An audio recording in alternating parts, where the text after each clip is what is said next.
എല്ലാവർക്കും നമസ്കാരം. കഴിഞ്ഞ ദിവസത്തെ സോഷ്യൽ സ്റ്റഡീസിൻ്റെ ക്ലാസ്സിൽ ഞാൻ എടുത്തത് 3rd ചാപ്റ്ററായ പബ്ലിക് അഡ്മിനിസ്ട്രേഷൻ ആയിരുന്നു. അതിൽ നമ്മൾ പഠിച്ചത് പബ്ലിക് അഡ്മിനിസ്ട്രേഷൻ എന്തെന്നും കൂടാതെ അതിനുശേഷം എന്തെല്ലാമായിരുന്നു പബ്ലിക് അഡ്മിനിസ്ട്രേഷൻ്റെ പ്രാധാന്യം എന്നുള്ളത് നമ്മൾ പഠിച്ചു. നെക്സ്റ്റ് നമ്മൾ ബ്യൂറോക്രസിയെക്കുറിച്ചും അതിൻ്റെ ഫ്യൂച്ചേഴ്സ് എന്തെല്ലാം എന്ന് വരെയാണ് നമ്മൾ പഠിച്ചു നിർത്തിയത്. അപ്പോൾ ഇന്നത്തെ ക്ലാസ്സിലേക്ക് പോകുന്നതിന് മുന്നേ ഞാൻ ആ പഠിപ്പിച്ച കാര്യങ്ങളൊന്ന് പറഞ്ഞതിന് ശേഷം നമുക്ക് ഇന്നത്തെ ക്ലാസ്സിലേക്ക് വരാം. അപ്പോൾ ആ ക്ലാസ്സുകൾ കാണാത്തവരുണ്ടെങ്കിൽ ദയവായി ആ ക്ലാസ് കണ്ടതിന് ശേഷം ഇന്നത്തെ ക്ലാസ് കാണുക. എങ്കിൽ മാത്രമേ ഇന്ന് എടുക്കുന്ന ക്ലാസ്സുകൾ മനസ്സിലാവുള്ളൂ. അതുകൊണ്ട് ആ ക്ലാസ്സുകൾ കൂടി കാണുക. അപ്പോൾ ഫസ്റ്റ് നമ്മൾ പഠിച്ചത് എന്തായിരുന്നു? പബ്ലിക് അഡ്മിനിസ്ട്രേഷനെ കുറിച്ചാണ് നമ്മൾ പഠിച്ചത്. അപ്പോൾ എന്താണ് നമ്മൾ പബ്ലിക് അഡ്മിനിസ്ട്രേഷനെ കുറിച്ച് പറഞ്ഞത്? Public administration is the effective utilization of men and material for the implementation of existing laws, governmental policies, programs and developmental projects. അതായത് രാജ്യത്ത് നിലവിലുള്ള നിയമങ്ങളും ഗവൺമെൻറ്റിൻ്റെ നയപരിപാടികളും വികസന പദ്ധതികളും നടപ്പിലാക്കുന്നതിന് ഭൗതിക സാഹചര്യങ്ങളും മനുഷ്യവിഭവവും ഫലപ്രദമായി വിനിയോഗിക്കുന്നതിനെയാണ് നമ്മൾ പൊതുഭരണം എന്ന പേരിൽ വിളിച്ചത്. നെക്സ്റ്റ് നമ്മൾ നോക്കിയത് എന്തായിരുന്നു? അതിൻ്റെ significance. What are the significance of public administration? First point എന്ന് പറയുന്നത് ഫോർമുലേറ്റ് ഗവൺമെൻറ്റൽ പോളിസീസ്. ഗവൺമെൻറ് നയങ്ങൾ രൂപപ്പെടുത്തുന്നു. Provide goods and services. സാധനങ്ങളും സേവനങ്ങളും ലഭ്യമാക്കുന്നു. Ensure welfare of the people. ജനക്ഷേമം ഉറപ്പാക്കുന്നു. കൂടാതെ last one find out solution to public issues. ജനകീയ പ്രശ്നങ്ങൾക്ക് പരിഹാരം കാണുന്നു. അതാണ് നമ്മൾ സിഗ്നിഫിക്കൻസ് ആയിട്ട് പഠിച്ചത്. നെക്സ്റ്റ് നമ്മൾ പഠിച്ചത് എന്തായിരുന്നു? നെക്സ്റ്റ് നമ്മൾ പഠിച്ചത് ബ്യൂറോക്രസിയെക്കുറിച്ചാണ് പഠിച്ചത്. The employees who work under public administrative system and administer the country R together known as bureaucracy. The employees who work under the public administrative system and administer the country R together known as bureaucracy എന്നാണ് നമ്മൾ ബ്യൂറോക്രസിയെക്കുറിച്ച് നമ്മൾ പഠിച്ച point ഇതാണ്. അടുത്തത് നമ്മൾ പഠിച്ചത് what are the futures of bureaucracy. എന്തെല്ലാമായിരുന്നു ബ്യൂറോക്രസിയുടെ ഫ്യൂച്ചേഴ്സ് എന്നാണ് നമ്മൾ അടുത്തത് പറഞ്ഞത്. അതെന്തെല്ലാമായിരുന്നു? ഫസ്റ്റ് വൺ വന്നിട്ട് ഹയറാർക്കിക്കൽ ഓർഗനൈസേഷൻ, ശ്രേണിപരമായ സംഘാടനം, പെർമനൻസ് സ്ഥിരത, പിന്നെ appointment on the basis of qualification യോഗ്യത അടിസ്ഥാനമാക്കിയുള്ള നിയമനം. നെക്സ്റ്റ് വൺ പഠിച്ചത് പൊളിറ്റിക്കൽ ന്യൂട്രാലിറ്റി രാഷ്ട്രീയ നിഷ്പക്ഷത. ലാസ്റ്റ് വൺ നമ്മൾ പഠിച്ചത് എന്തായിരുന്നു? പ്രൊഫഷണലിസം. ഇതെല്ലാമായിരുന്നു ബ്യൂറോക്രസിയുടെ ഫ്യൂച്ചേഴ്സ്. അപ്പം നമുക്ക് ഇന്നത്തെ ക്ലാസ്സിലേക്ക് വരാം. ഇന്നത്തെ ക്ലാസ് ബ്യൂറോക്രസി ഇൻ ഇന്ത്യ എന്നുള്ള പോർഷനാണ്. അതായത് ഉദ്യോഗസ്ഥ വൃന്ദം ഇന്ത്യയിൽ. നമുക്ക് നോക്കാം ഇവിടെ എന്താണ് പറയുന്നതെന്ന്. ഇവിടെ പറയുന്നത് have you notice the notification of the Kerala public service commission for recruitment to the government service. അതായത് ഗവൺമെൻറ് സർവീസുകളിലേക്ക് നമ്മൾ ഉദ്യോഗസ്ഥരെ തിരഞ്ഞെടുക്കുന്നതിനുള്ള നോട്ടിഫിക്കേഷനുകൾ നമ്മൾ കാണാറുണ്ട്. അതായത് public service commission KPSC Kerala public service commission പുറപ്പെടുവിക്കുന്ന നോട്ടിഫിക്കേഷൻ നമ്മൾ കാണാറുണ്ട്. This is the initial step for the recruitment of employees to various department of the government. This is the initial step for the recruitment of employees to various departments of the government. അതായത് വിവിധ സർക്കാർ വകുപ്പുകളിലേക്ക് ഉദ്യോഗസ്ഥരെ തിരഞ്ഞെടുക്കുന്നതിനുള്ള പ്രാരംഭ നടപടിയാണ് ഈ notification. Then persons are selected on the basis of merit after screening test or interview and appointed in different government offices. തുടർന്ന് എന്ത് ചെയ്യും? മത്സര പരീക്ഷയുടെയോ അഭിമുഖത്തിൻ്റെയോ അടിസ്ഥാനത്തിൽ ഏറ്റവും യോഗ്യരായവരെ തിരഞ്ഞെടുത്ത് വിവിധ ഗവൺമെൻറ് ഓഫീസുകളിൽ നിയമിക്കുന്നു. ഫസ്റ്റ് എന്ന് പറയുന്ന നോട്ടിഫിക്കേഷനാണ്. അതിനുശേഷമാണ് സ്ക്രീനിങ് ടെസ്റ്റോ ഇൻ്റർവ്യൂ ഒക്കെ കഴിഞ്ഞിട്ട് എല്ലാ ഗവൺമെൻറ് ഓഫീസുകളിലും ഉദ്യോഗസ്ഥരെ നിയമിക്കുന്നത്. All those who are appointed in this way are part of civil service of India. ഇത്തരത്തിൽ നിയമിക്കപ്പെടുന്ന എല്ലാവരും ഇന്ത്യയിലെ സിവിൽ സർവീസിൻ്റെ ഭാഗമാണ്. അപ്പോൾ എന്തൊക്കെയാണ് നമ്മൾ പറഞ്ഞത്? ബ്യൂറോക്രസി ഇൻ ഇന്ത്യയിൽ എന്ന് പറയുന്നത് നമ്മളിപ്പോൾ പഠിച്ചത് this is the initial step for the recruitment of employees to various department of the government. അതായത് വിവിധ സർക്കാർ വകുപ്പുകളിലേക്ക് ഉദ്യോഗസ്ഥരെ തിരഞ്ഞെടുക്കുന്നതിനുള്ള പ്രാരംഭ നടപടിയാണ് നോട്ടിഫിക്കേഷൻ. അതിനുശേഷം persons are selected on the basis of merit after screening test or interview and appointed in different government offices. അതിനുശേഷം മത്സര പരീക്ഷയുടെയോ അഭിമുഖത്തിൻ്റെയോ അടിസ്ഥാനത്തിൽ ഏറ്റവും യോഗ്യരായവരെ തിരഞ്ഞെടുത്ത് വിവിധ ഗവൺമെൻറ് ഓഫീസുകളിൽ നിയമിക്കുന്നു. All those who are appointed in this way are part of the civil service of India. ഇത്തരത്തിൽ നിയമിക്കപ്പെടുന്ന എല്ലാവരും തന്നെ ഇന്ത്യയിലെ സിവിൽ സർവീസിൻ്റെ ഭാഗമാണ്. മനസ്സിലായല്ലോ. ഇനി നമുക്ക് അടുത്ത പാരഗ്രാഫിലേക്ക് പോകാം. All the employees who work under the central and the state government and the employees under the public sector undertaking are part of India's civil service. ഇവിടെ എന്താണ് പറയുന്നത്? All the employees who work under the central and the state governments, അതായത് കേന്ദ്ര ഗവൺമെൻറ്റിൻ്റെയോ സംസ്ഥാന ഗവൺമെൻറ്റിൻ്റെയോ കീഴിൽ ജോലിയെടുക്കുന്ന എല്ലാ ഉദ്യോഗസ്ഥരും, അതുപോലെ തന്നെ and the employees under the public sector undertaking are part of India's civil service. കേന്ദ്ര ഗവൺമെൻറ്റിൻ്റെയും സംസ്ഥാന ഗവൺമെൻറ്റിൻ്റെയും കീഴിൽ പ്രവർത്തിക്കുന്ന മുഴുവൻ ഉദ്യോഗസ്ഥരും, അതുപോലെ തന്നെ വിവിധ പൊതുമേഖലാ സ്ഥാപനങ്ങളിലെ ഉദ്യോഗസ്ഥരും ഇന്ത്യയുടെ സിവിൽ സർവീസിൻ്റെ ഭാഗമാണ്. മനസ്സിലായല്ലോ. All the employees who work under the central and the state government and employees under the public sector undertaking are part of India's civil service. കേന്ദ്ര ഗവൺമെൻറ്റിൻ്റെയും സംസ്ഥാന ഗവൺമെൻറ്റിൻ്റെയും കീഴിൽ പ്രവർത്തിക്കുന്ന മുഴുവൻ ഉദ്യോഗസ്ഥരും വിവിധ പൊതുമേഖലാ സ്ഥാപനങ്ങളിലെ ഉദ്യോഗസ്ഥരും ഇന്ത്യയുടെ സിവിൽ സർവീസിൻ്റെ ഭാഗമാണ്. ഇനി ഇവിടെ പറയുന്നത് observe the chart showing the classification of India civil service. ഇനി നമുക്ക് താഴെ തന്നിരിക്കുന്ന എന്താണ്? Classification of India civil service. ഇന്ത്യയിലെ സിവിൽ സർവീസിൻ്റെ വർഗീകരണമാണ് ഇനി നമുക്ക് തരുന്ന ഫ്ലോ ചാർട്ട്. അപ്പം നമുക്കത് നോക്കാം. ഇന്ത്യൻ സിവിൽ സർവീസിനെ 3 കാറ്റഗറികളായി തരംതിരിക്കുന്നു. First all India services, next central services, third one state services. All India services എന്ന് പറയുമ്പോൾ അഖിലേന്ത്യാ സർവീസ്. ഇവിടെ എന്താണ് പറയുന്നത് നോക്കാം. റിക്രൂട്ട്സ് അറ്റ് നാഷണൽ ലെവൽ, ദേശീയ തലത്തിലാണ് തിരഞ്ഞെടുക്കുന്നത്. Appoints in central or state service, സംസ്ഥാന സർവീസിലോ കേന്ദ്ര സർവീസിലോ നിയമിക്കപ്പെടുന്നു. Appoints in central or state service, കേന്ദ്ര സർവീസിലേക്കോ അല്ലെങ്കിൽ സംസ്ഥാനതല സർവീസിലേക്കോ ആണ് നിയമിക്കുന്നത്. എക്സാമ്പിളായി പറയുന്നത് എന്തെല്ലാമാണ്? ഇന്ത്യൻ അഡ്മിനിസ്ട്രേറ്റീവ് സർവീസും ഇന്ത്യൻ പോലീസ് സർവീസുമാണ് അതിന് എക്സാമ്പിളായി പറയുന്നത്. ഏതിന്? ആൾ ഇന്ത്യ സർവീസസിന് എക്സാമ്പിളായി പറയുന്നത്. അപ്പോൾ ഫസ്റ്റ് ഇന്ത്യൻ സിവിൽ സർവീസിലെ first category all India services ആണ്. അതിൽ നമ്മൾ പറഞ്ഞത് റിക്രൂട്ട്സ് അറ്റ് നാഷണൽ ലെവൽ, ദേശീയ തലത്തിലാണ് തിരഞ്ഞെടുക്കുന്നത്. Appoints in central or state service, പിന്നെ പറഞ്ഞ എന്താണ്? കേന്ദ്ര സർവീസിലോ സംസ്ഥാന സർവീസിലോ ആണ് നിയമിക്കപ്പെടുന്നത്. എക്സാമ്പിളായി പറഞ്ഞത് ഇന്ത്യൻ അഡ്മിനിസ്ട്രേറ്റീവ് സർവീസും ഇന്ത്യൻ പോലീസ് സർവീസുമാണ്. ഇനി നമുക്ക് നെക്സ്റ്റ് നോക്കാം. Central services. ഇവിടെ പറയുന്നത് കേന്ദ്ര സർവീസ്. കേന്ദ്ര സർവീസിൽ എന്താണ് വരുന്നത്? റിക്രൂട്ട്സ് അറ്റ് നാഷണൽ ലെവൽ, ഇവിടെയും ദേശീയ തലത്തിൽ തന്നെയാണ് തിരഞ്ഞെടുക്കുന്നത്. Appoints in central government departments only, പക്ഷെ എന്താണ് ചെയ്യുന്നത്? നിയമനം നടക്കുന്നത് കേന്ദ്ര ഗവൺമെൻറ്റിന് മാത്രം അധികാരമുള്ള ഭരണവകുപ്പുകളിലാണ് നിയമനം നടക്കുന്നത്. Appoints in central government departments only, കേന്ദ്ര ഗവൺമെൻറ് മാത്രം അധികാരമുള്ള ഭരണവകുപ്പുകളിലാണ് നിയമിക്കപ്പെടുന്നത്. ഇവിടെ എക്സാമ്പിളായി പറയുന്നത് എന്തെല്ലാമാണ്? ഇന്ത്യൻ ഫോറിൻ സർവീസും ഇന്ത്യൻ റെയിൽവേ സർവീസും. അപ്പോൾ ഇനി അടുത്തത് നോക്കാം. സ്റ്റേറ്റ് സർവീസസ്, സംസ്ഥാന സർവീസ്. ഇവിടെ പറയുന്നത് എന്താണ്? റിക്രൂട്ട്സ് അറ്റ് സ്റ്റേറ്റ് ലെവൽ, സംസ്ഥാന തലത്തിൽ തിരഞ്ഞെടുക്കുന്നു. Appoints in state government department only, സംസ്ഥാന ഗവൺമെൻറ്റിന് കീഴിൽ വരുന്ന വകുപ്പുകളിലാണ് നിയമിക്കപ്പെടുന്നത്. മനസ്സിലായില്ലേ? സ്റ്റേറ്റ് സർവീസിലാവുമ്പോൾ റിക്രൂട്ട്സ് അറ്റ് സ്റ്റേറ്റ് ലെവൽ, സംസ്ഥാന തലത്തിൽ തിരഞ്ഞെടുക്കുന്നു. Appoints in the state government departments only, സംസ്ഥാന ഗവൺമെൻറ്റിന് കീഴിൽ വരുന്ന വകുപ്പുകളിൽ നിയമിക്കപ്പെടുന്നു.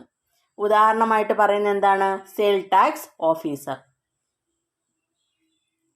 മനസ്സിലായല്ലോ? ഇതാണ് ഇന്ത്യൻ സിവിൽ സർവീസിൻ്റെ നമുക്കിവിടെ തന്നിട്ടുള്ള ഇന്ത്യൻ സിവിൽ സർവീസിൻ്റെ ക്ലാസിഫിക്കേഷൻ ഇങ്ങനെയാണ്: all India service, central services, state services. ഇനി നമുക്ക് അടുത്ത പോർഷനിലേക്ക് പോകാം. Candidates to all India services and central services are recruited by the union public service commission UPSC. Candidates to all India services and central services are recruited by the union public service commission. കേന്ദ്ര സർവീസിലേക്കും അഖിലേന്ത്യാ സർവീസിലേക്കും ഉദ്യോഗസ്ഥരെ തിരഞ്ഞെടുക്കുന്നത് union public service കമ്മീഷനാണ്, UPSC ആണ്.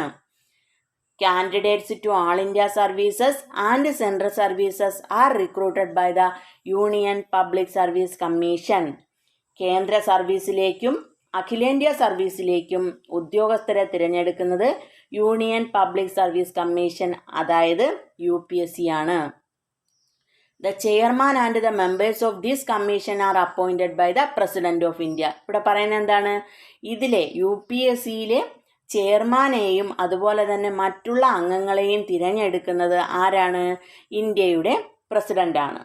അപ്പോൾ മനസ്സിലായല്ലോ, ഇന്ത്യയുടെ പ്രസിഡൻ്റാണ് ചെയർമാനെ, UPSCയിലെ ചെയർമാനെയും അതിലെ അംഗങ്ങളെയും തിരഞ്ഞെടുക്കുന്നത് നമ്മുടെ ഇന്ത്യയിലെ രാഷ്ട്രപതിയാണ്. നെക്സ്റ്റ് നോക്കാം. The UPSC has elaborate mechanism for the recruitment of candidate based on qualification. യോഗ്യതയുടെ അടിസ്ഥാനത്തിൽ ഉദ്യോഗാർത്ഥികളെ തിരഞ്ഞെടുക്കാൻ വിപുലമായ സംവിധാനങ്ങൾ UPSCക്കുണ്ട്. യോഗ്യത എന്താണോ ആ യോഗ്യതയുടെ അടിസ്ഥാനത്തിൽ ഉദ്യോഗാർത്ഥികളെ തിരഞ്ഞെടുക്കാൻ വിപുലമായ സംവിധാനങ്ങൾ UPSCക്കുണ്ട്, യൂണിയൻ പബ്ലിക് സർവീസ് കമ്മീഷന് ഉണ്ട്. അപ്പോൾ നമ്മളിവിടെ പഠിച്ചത് UPSC അഥവാ യൂണിയൻ പബ്ലിക് സർവീസ് കമ്മീഷനെ കുറിച്ചാണ് പറഞ്ഞത്. നോക്കാം. Candidates to all India services and central services are recruited by the union public service commission. കേന്ദ്ര സർവീസിലേക്കും അതുപോലെ തന്നെ അഖിലേന്ത്യാ സർവീസിലേക്കും ഉദ്യോഗസ്ഥരെ തിരഞ്ഞെടുക്കുന്നത് യൂണിയൻ പബ്ലിക് സർവീസ് കമ്മീഷനാണ്. The chairman and the members of this commission are appointed by the president of India. കമ്മീഷന്റെ ചെയർമാനെയും അതിലെ അംഗങ്ങളെയും നിയമിക്കുന്നത് രാഷ്ട്രപതിയാണ്. The UPSC has elaborate mechanism for the recruitment of candidates based on qualification. യോഗ്യതയുടെ അടിസ്ഥാനത്തിൽ ഉദ്യോഗാർത്ഥികളെ തിരഞ്ഞെടുക്കാൻ വിപുലമായ സംവിധാനങ്ങൾ UPSCക്കുണ്ട്. മനസ്സിലായല്ലോ, ഇതാണ് നമ്മൾ യൂണിയൻ പബ്ലിക് സർവീസ് കമ്മീഷൻ UPSCയെ കുറിച്ച് പഠിച്ചത്. ഇനി നമുക്ക് നോക്കാം PSCയെ കുറിച്ച് എന്താണ് പറയുന്നതെന്ന് നോക്കാം.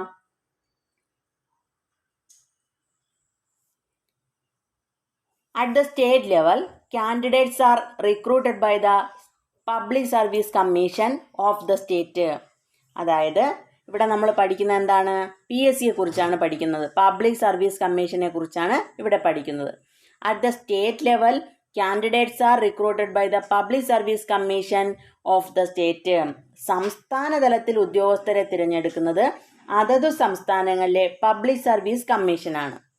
ഇവിടെ പറയുന്നത് എന്താണ്? സംസ്ഥാന തലത്തിൽ ഉദ്യോഗസ്ഥരെ തിരഞ്ഞെടുക്കുന്നത് അതതു സംസ്ഥാനങ്ങളിലെ പബ്ലിക് സർവീസ് കമ്മീഷനാണ്.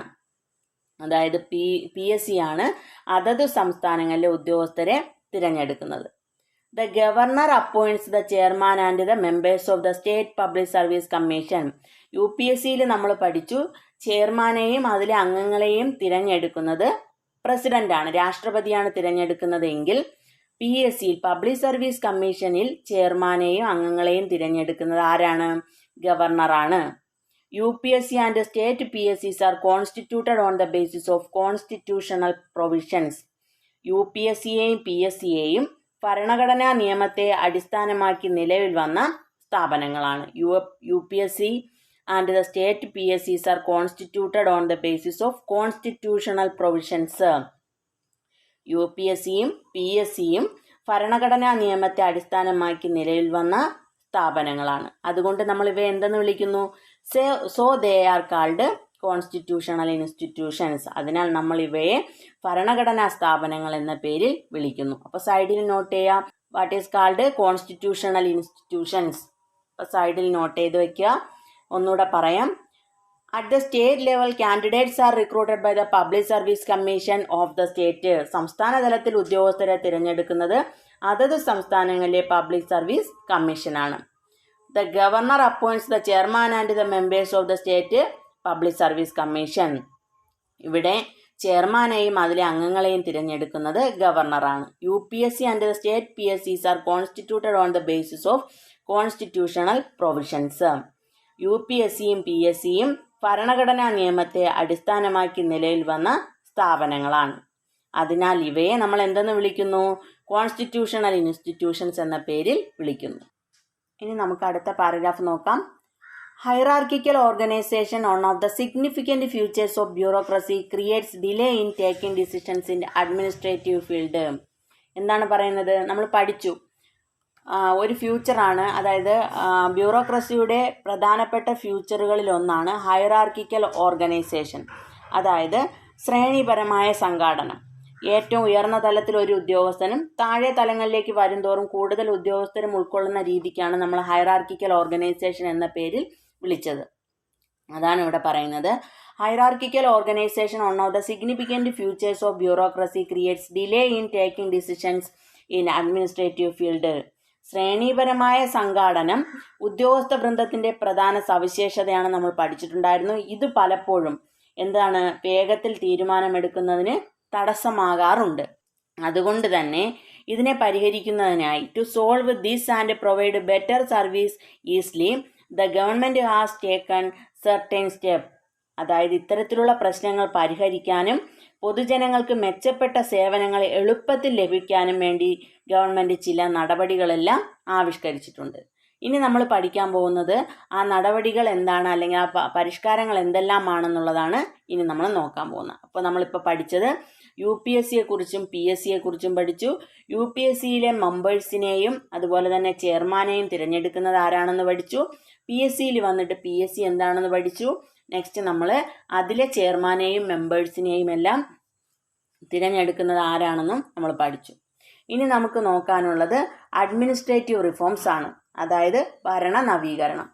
അതിലേക്ക് പോകുന്നതിന് മുന്നേ നമുക്കൊരു കാര്യം ചെയ്യാം. അതിന് കുറച്ച് മുകളിലായിട്ട് ഇവിടെ ഒരു പോർഷൻ തന്നിട്ടുണ്ട്, അതായത് യു ക്യാൻ ബിക്കം കളക്ടർ, നിങ്ങൾക്കും കളക്ടർ ആകാം. അത് ജസ്റ്റ് ഒന്ന് വായിച്ചു വെച്ചാൽ മതി. അത് ഞാനൊന്ന് പറയാം. The highest administrative officer of the district is the collector. ജില്ലയിലെ ഏറ്റവും ഉയർന്ന ഭരണാധികാരിയാണ് ജില്ലാ collector. Persons in IAS cadre are appointed as collectors. അതായത് IAS കേഡറിലുള്ളവരെയാണ് കളക്ടറായി നിയമിക്കുന്നത്. The examination conducted by UPSC for this is known as civil service examination. ഇതിനു വേണ്ട എക്സാം കണ്ടക്ട് ചെയ്യുന്ന ആരാണ്? UPSC ആണ് എക്സാം കണ്ടക്ട് ചെയ്യുന്നത്. The examination conducted by UPSC for this is known as the civil service examination. ആ എക്സാമിനേഷൻ്റെ പേരാണ് civil service examination. The basic qualification for submitting application is a degree in any subject from university. ഏതെങ്കിലും വിഷയത്തിലുള്ള സർവകലാശാല ബിരുദമാണ് പരീക്ഷയ്ക്ക് അപേക്ഷിക്കാനുള്ള അടിസ്ഥാന യോഗ്യതയായി കണക്കാക്കുന്നത്. The basic qualification for submitting application is a degree in any subject from a university. ഏതെങ്കിലും വിഷയത്തിലുള്ള സർവകലാശാല ബിരുദമാണ് പരീക്ഷയ്ക്ക് അപേക്ഷിക്കാനുള്ള അടിസ്ഥാന യോഗ്യതയായി കണക്കാക്കുന്നത്. Candidates having the highest ranks are placed in IAS cadre and is given training. അതിനുശേഷം എന്താണ്? ഉയർന്ന റാങ്ക് ലഭിക്കുന്നത് ആരാണ്? അങ്ങനെ ഉയർന്ന റാങ്ക് ലഭിക്കുന്നവർക്ക് IAS കേഡറിൽ പെടുത്തി പരിശീലനം നൽകുന്നു. Candidates to IPS are also recruited from the same examination. അതുപോലെ തന്നെ ഉയർന്ന പോലീസ് മേധാവിയുടെ യോഗ്യതയായ IPS കേഡറിലുള്ളവരെ തിരഞ്ഞെടുക്കുന്നതും ഇതേ പരീക്ഷയിലൂടെയാണ്. ഏത് പരീക്ഷയിലൂടെ? സിവിൽ സർവീസ് എക്സാമിനേഷനിലൂടെയാണ് ഉയർന്ന പോലീസ് മേധാവിയുടെ യോഗ്യതയായ IPS കേഡറിലുള്ളവരെ തിരഞ്ഞെടുക്കുന്നത്. അപ്പോൾ ഇനി നമുക്ക് നേരെ ഭരണ നവീകരണം, അതായത് അഡ്മിനിസ്ട്രേറ്റീവ് റിഫോംസ്, എന്തെല്ലാം പരിഷ്കാരങ്ങളാണ് അല്ലെങ്കിൽ എന്തെല്ലാം നടപടികളാണ് ഗവൺമെൻറ് കൊണ്ടുവന്നിട്ടുള്ളതാണ് ഇനി പറയുന്നത് administrative reforms. A number of steps are taken by the government for increasing the efficiency of the services and to provide services to people in a time-bound manner. ഭരണനിർവഹണത്തിൻ്റെ കാര്യക്ഷമത വർദ്ധിപ്പിക്കാനും സേവനങ്ങൾ സമയബന്ധിതമായി പൊതുജനങ്ങൾക്ക് ലഭ്യമാക്കാനും ഗവൺമെൻറ്റുകൾ പല നടപടികളും സ്വീകരിച്ചിട്ടുണ്ട്. ഇവ ഭരണ നവീകരണം എന്ന പേരിൽ അറിയപ്പെടുന്നു. എന്താണ് പറയുന്നത്? ഭരണനിർവഹണത്തിൻ്റെ കാര്യക്ഷമത വർദ്ധിപ്പിക്കാനും സേവനങ്ങൾ സമയബന്ധിതമായി പൊതുജനങ്ങൾക്ക് ലഭ്യമാക്കാനും ഗവൺമെൻറ്റുകൾ പല നടപടികളും സ്വീകരിച്ചിട്ടുണ്ട്. They are known as administrative reforms. ഇതിനെ വിളിക്കുന്ന പേരാണ് ഭരണ നവീകരണം. മനസ്സിലായല്ലോ? ടൈം ബൗണ്ട് മാനർ എന്ന് ഉദ്ദേശിക്കുന്നത് സമയബന്ധിതമായി. അപ്പോൾ ഭരണനിർവഹണത്തിൻ്റെ കാര്യക്ഷമത വർദ്ധിപ്പിക്കാനും സേവനങ്ങൾ സമയബന്ധിതമായി പൊതുജനങ്ങൾക്ക് ലഭ്യമാക്കാനും ഗവൺമെൻറ് പല നടപടികളും സ്വീകരിച്ചിട്ടുണ്ട്. ഇവയാണ് നമ്മൾ അഡ്മിനിസ്ട്രേറ്റീവ് റിഫോംസ് എന്ന പേരിൽ അറിയപ്പെടുന്നത്. അപ്പോൾ സൈഡിൽ നോട്ട് ചെയ്യുക, what is administrative reforms. The intention is to make administration pupil friendly and efficient. The intention is to make administration pupil friendly and efficient.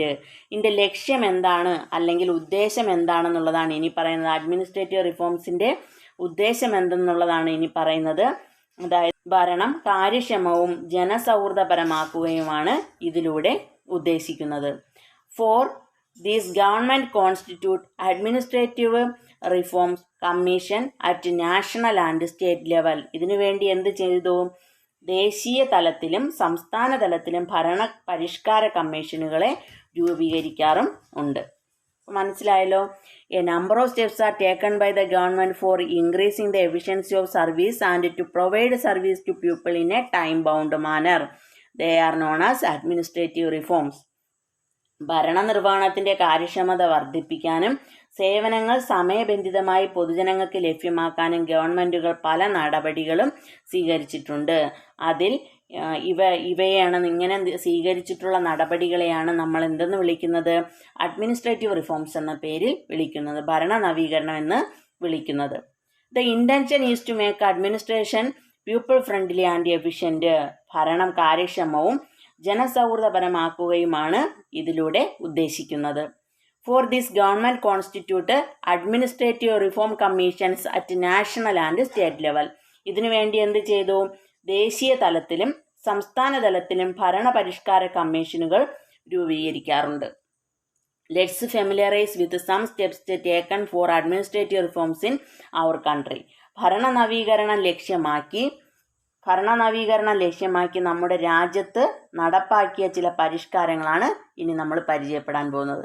അപ്പം നമുക്ക് നോക്കാം എന്തെല്ലാമാണ് ഭരണ നവീകരണം ലക്ഷ്യമാക്കി നമ്മുടെ രാജ്യത്ത് നടപ്പാക്കിയ പരിഷ്കാരങ്ങളെന്ന്. ഫസ്റ്റ് പറയുന്നത് എന്താണ്? ഇ ഗവേണൻസ് എന്നാണ് പറയുന്നത്. ഫസ്റ്റ് പോയിന്റ് ഏതാണ്? E governance. ഇവിടെ നമ്മൾ ഇ ഗവേണൻസ് പഠിക്കുന്നതിന് മുന്നേ നമ്മുടെ മുൻ രാഷ്ട്രപതിയായിരുന്ന APJ അബ്ദുൽ കലാം സാറിൻ്റെ ഒരു നിരീക്ഷണമാണ് നമുക്കിപ്പോൾ ഫസ്റ്റ് കാണാൻ കഴിയുന്നത്. അതൊന്ന് വായിക്കാം.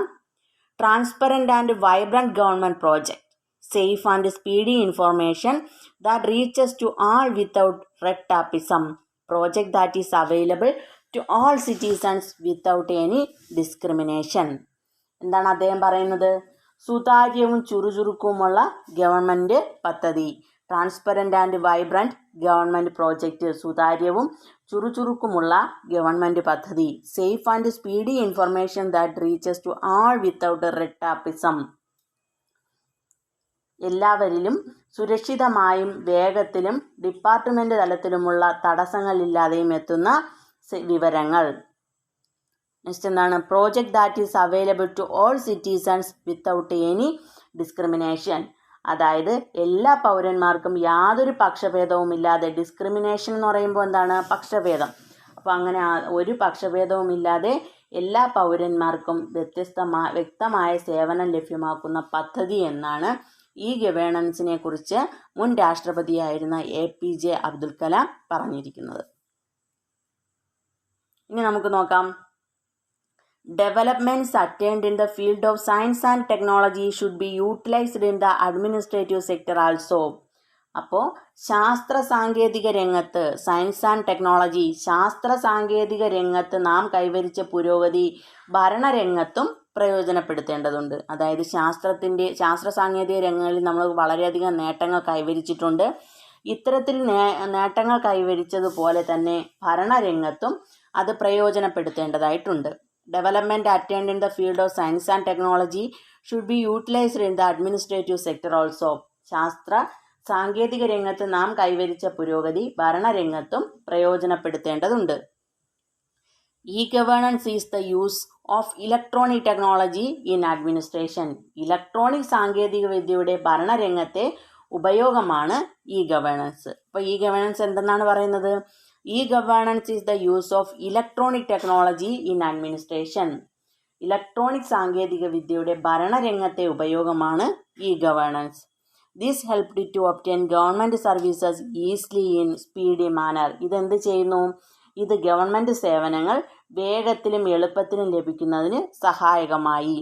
ഇ-ഗവേണൻസ് എന്നുള്ള പദ്ധതി, ഇ-ഗവേണൻസ് എന്ത് ചെയ്തു? This helped to obtain government services. Government സേവനങ്ങളെല്ലാം തന്നെ easily in a speedy manner, വളരെ എളുപ്പത്തിലും വേഗതയിലും ലഭ്യമാക്കാൻ സഹായിച്ചു. The single window system for admission to higher secondary courses, online application for various scholarships etc. are examples for e-governance. അപ്പോൾ ഇ-ഗവേണൻസിന് എക്സാമ്പിളായി പറയുന്നത് എന്താണ്?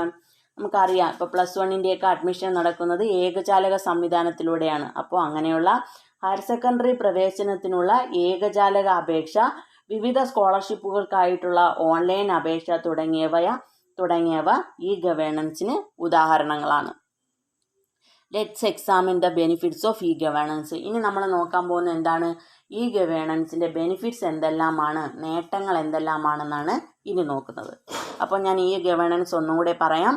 Developments attained in the field of science and technology should be utilised in the administrative sector also. അതായത് ശാസ്ത്ര സാങ്കേതിക രംഗത്ത് നാം കൈവരിച്ച പുരോഗതി ഭരണരംഗത്തും പ്രയോജനപ്പെടുത്തേണ്ടതുണ്ട്. E-governance is the use of electronic technology in administration. സാങ്കേതിക വിദ്യയുടെ ഭരണരംഗത്തെ ഉപയോഗമാണ് e-governance. This helped to obtain government services easily in a speedy manner. ഇത് ഗവൺമെൻറ്റിൻ്റെ സേവനങ്ങൾ വേഗത്തിലും എളുപ്പത്തിലും ലഭിക്കുന്നതിന് സഹായകമായി തീർന്നു. The single window system for admission to higher secondary courses, online application for various scholarships etcetera are examples for e-governance. Higher secondary പ്രവേശനത്തിനുള്ള ഏകജാലക അപേക്ഷ, വിവിധ സ്കോളർഷിപ്പുകൾക്കായിട്ടുള്ള ഓൺലൈൻ അപേക്ഷ തുടങ്ങിയവ ഇ-ഗവേണൻസിന് ഉദാഹരണങ്ങളാണ്. അപ്പോൾ ഇനി നമുക്ക് നോക്കാം. അപ്പോൾ ഇ-ഗവേണൻസ് ഇത് ഇത്ര എഴുതുക. ഇനി നമ്മൾ നോക്കാൻ പോകുന്നത് എന്തെല്ലാമാണ് what are the benefits of E-governance. സൈഡിൽ നോട്ട് ചെയ്യുക, what are the benefits of E-governance എന്തെല്ലാമാണ്. ഫസ്റ്റ് പോയിന്റ് പറയുന്നത് എന്താണ്? Can receive service with the help of information technology. വിവര സാങ്കേതിക വിദ്യയുടെ സഹായത്താൽ സേവനം നേടാം. Can receive service with the help of information technology.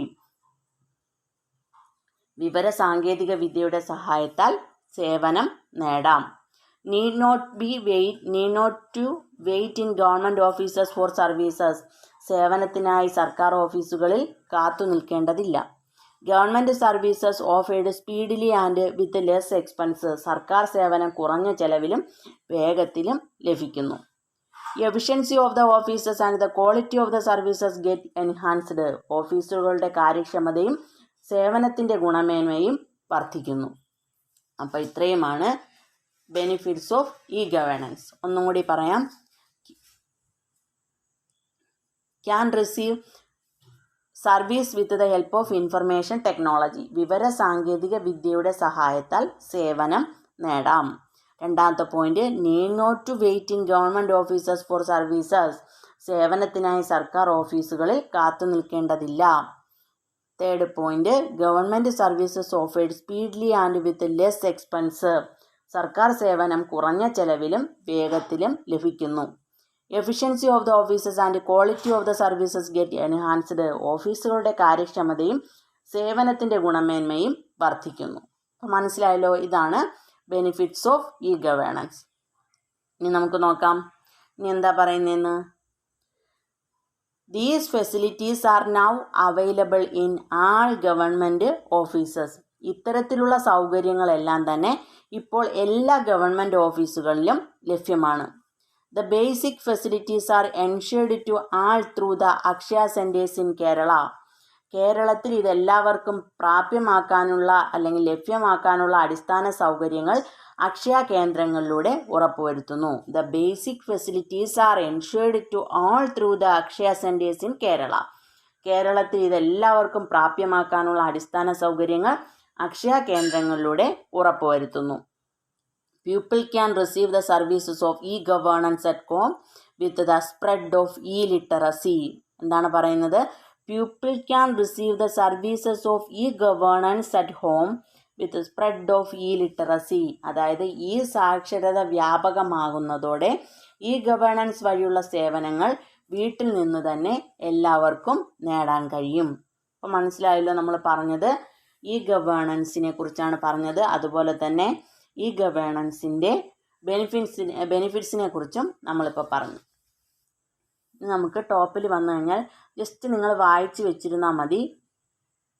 അതായത് ഇവിടെ പറയുന്നത് അക്ഷയ സെൻറ്ററിനെ കുറിച്ച് പറയുന്നുണ്ട്. അത് ജസ്റ്റ് ഒന്ന് വായിച്ചു വെച്ചിരുന്നാൽ മതി. For the benefit of people, Akshaya centers have been constituted to make use of government services delivered through e-governance. e-governanceലൂടെ ഗവൺമെൻറ് നൽകുന്ന സേവനങ്ങൾ ജനങ്ങൾക്ക് പ്രയോജനപ്പെടുത്തുന്നതിനായി രൂപം നൽകിയിട്ടുള്ള സംരംഭമാണ് അക്ഷയ കേന്ദ്രം. For the benefit of people, Akshaya centres have been constituted to make use of government service delivered through e-governance. e-governanceലൂടെ ഗവൺമെൻറ് നൽകുന്ന സേവനങ്ങൾ ജനങ്ങൾക്ക് പ്രയോജനപ്പെടുത്തുന്നതിനായി രൂപം നൽകിയിട്ടുള്ള സംരംഭമാണ് അക്ഷയ കേന്ദ്രം.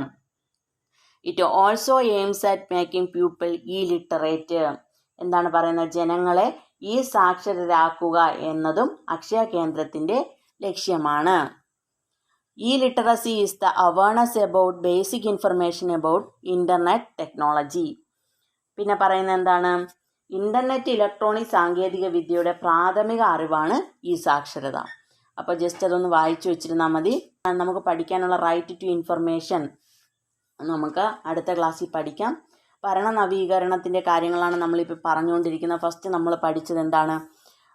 നമ്മളിപ്പോൾ ഫസ്റ്റ് പഠിച്ചത് ഈ ഗവേണൻസ് ആണ്. അപ്പോൾ ഇനി നമുക്ക് അടുത്ത ഭാഗം അടുത്ത ക്ലാസ്സിൽ, നാളത്തെ ക്ലാസ്സിൽ അപ്ലോഡ് ചെയ്യുന്നതായിരിക്കും. അപ്പോൾ ഇന്നത്തെ ക്ലാസ്സും മുന്നേ ഉള്ള ക്ലാസ്സുകളും എല്ലാവരും കാണുക. ചാനൽ സബ്സ്ക്രൈബ് ചെയ്യാത്തവരുണ്ടെങ്കിൽ ദയവായി എൻ്റെ ചാനൽ കൂടി ഒന്ന് സബ്സ്ക്രൈബ് ചെയ്യുക, ലൈക്ക് ചെയ്യുക, കമൻറ്റ് ചെയ്യുക, ഷെയർ ചെയ്യുക. Okay, thank you.